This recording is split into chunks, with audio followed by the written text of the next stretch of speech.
question that gets asked to me a lot is, are there any print jobs you could not accept? Spoiler alert, yes there are, and it's quite a lot actually. Let me take you with me in this video where I'm gonna explain you what kind of print jobs I have denied to take on. I am Michael, I run a small 3D printing business here in the Netherlands. In this video I'm going to tell you all about the jobs I have refused to accept.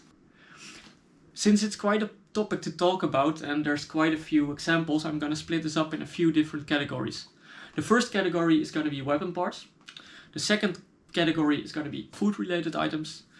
A third category is impossible customer expectations. And after that I'm gonna show you some secret sauce. Weapon parts. This is an interesting one. Here in Holland, firing weapons are prohibited. There are ways of acquiring them, but most of those require specific licenses or permits to have those guns. What models have been asked for me to print?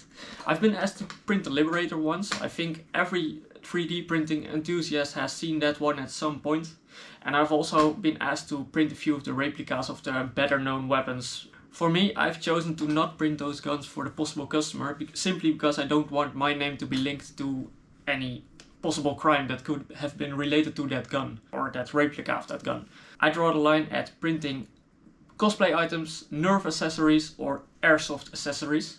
A few of the examples in this category I have actually printed for customers are the Cloud Sword from Final Fantasy, various airsoft related goods, magazines, side holders, you name it. Anyways, let's move on to the next category. The second category is going to be food related items. Many of you know FDM printing, many of you know that without post-processing, FDM printing is not really suited for food related objects. That is because bacteria can nest in the small crevices between the layers of the 3D prints. For a one-time use I might be able to accept it, but I really want my customers to be safe. Food related items, I think it's really mandatory for us 3D printing services to let our customers know that it might be dangerous to use those products without any further post-processing. If my customers go the post-processing way by, for example, filling it, I let them sign a waiver so I cannot be held responsible, especially for bulk orders. Comment below if you would like to see how such a waiver would look like.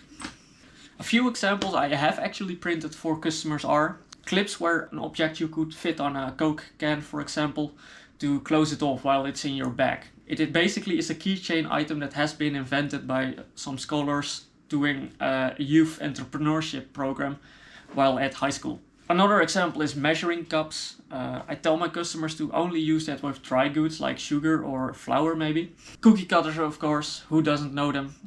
With these cookie cutters I also say that it is actually just a one-time use. And I usually print those in PLA simply because that will make them warp when they are put in the dishwasher. Of course, I notified the customers about this.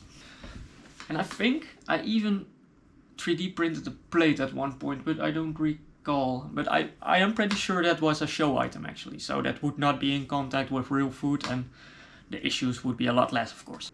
Now we get to the category of the impossible customer expectations. A lot of customers are really unaware of the print time and the costs related to the prints they require me to print. And while it is true that some parts can be printed for just a few cents, a lot of customers don't seem to understand that a lot of time is involved creating the 3D models to copy some part, for example. That 3D printing is the cheapest way of fixing some broken part, while in some cases we all know that 3D printing is not just the fix for everything. Of course it has its place because I'm not running this business for nothing, you know. But that doesn't mean that 3D printing is good for everything. And some people don't seem to understand that. I have to allocate a machine for that, I have to buy my materials, and that I have to pay my electricity bills and I have to slice it. So what also sometimes happens is that the customer contacts me and they are like, I've got this part and I need about 5,000 by tomorrow. And then I'm like, okay, but that's impossible because print time. Of course, this goes a little bit more detailed than this and it's not simply what I'm saying right now, but you get the drift. And they often go their way and look for other suppliers which actually have that headroom to print that much, I guess. A lot of customers, really don't see that a simple small print like an item this big could take like half an hour to print on one of my machines. What also sometimes happens is that my customers are not really aware of the maximum size we can print. It is stated very clearly on my website, but I guess some people read over it and they come to me with models that are like 9 meters in length, and then I ask the customer, can we part this in parts of half a meter so I can actually print it? And often the answer to that, unfortunately, is no. And there's the last subcategory of this category, that's simply that some objects are not really perfect to be 3D printed. People want them to be in metal, or they want them in a simple shape that could easily be made on a lathe or on a mill. And usually it's just best to say, hey, I think you're better off if you go to company X and you get those parts milled. Sometimes honesty is really the best thing you can do, even when it doesn't bring you any money in the drawer. And now we get to the secret sauce.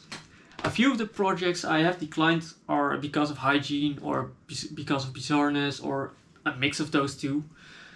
One time I remember, for example, that a customer came to me asking me if I could 3D print dentures. And in this conversation it first looked like they wanted their original dentures 3D scanned and then wanted a model to be placed on the drawer or somewhere in the house. But after some communication with that customer, it was clear that this customer actually wanted to use the 3D printed dentures. Yeah, that's something I really could not accept, because there's just too much wrong with that. You've got a PLA or whatever material I'm gonna print that is too brittle for it. If you put a little bit of pressure on it, the teeth will break. And then there's the hygiene aspect. So I told this customer, we're not gonna do this. Another really bizarre one was a human placenta. This was a mother who just birthed her baby, and she apparently saved the placenta, she dried it, and now she wanted me to 3D scan it in color and 3D print it in color to be hung on the wall in the living room. I'm like, okay, that's another way to decorate your house, I guess.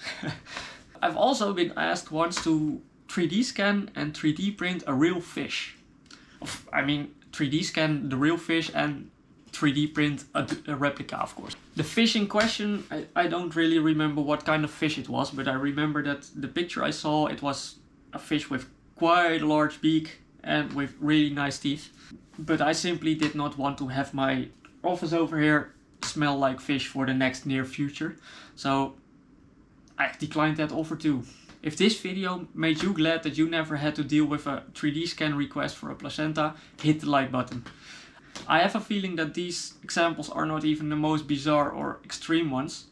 Drop your insane print requests in the comments. Let me know what crazy stuff you've encountered. If you want more stories from the weird side of running a 3D printing service, because there's plenty more where these stories came from. Cheers!